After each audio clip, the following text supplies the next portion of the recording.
A few days ago, I received an email from a brother telling me that his sister had contracted coronavirus COVID-19 and she passed away a few days earlier. May Allah give her Jannatul Firdaus. May Allah subhanahu wa ta'ala grant her the high and lofty rank and make it easy for her family. The matter he raised was that she had a presence online, on TikTok in particular, where she did some silly things, and she was just as a teenager. She did some embarrassing things as well.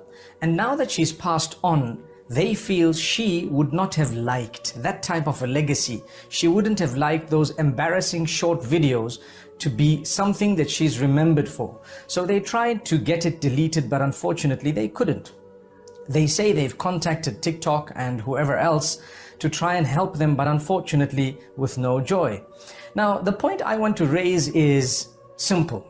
My brothers, my sisters, my beloved children, when we use social media, use it in a way that if you were to die for some reason, you would not be embarrassed about the content that you have put out there. Sometimes people do silly things just to gain a following. Sometimes people do that which is very embarrassing, at times even unacceptable, in order to gain the attention of people.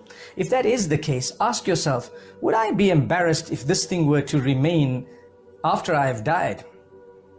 And definitely that would guide you. As a believer, we should do that which is good. We should do that which is not embarrassing if we were to die. And even if we did not die, but we need to be much more responsible when it comes to the use of social media. Who would like a legacy to be left after them of that which is not good?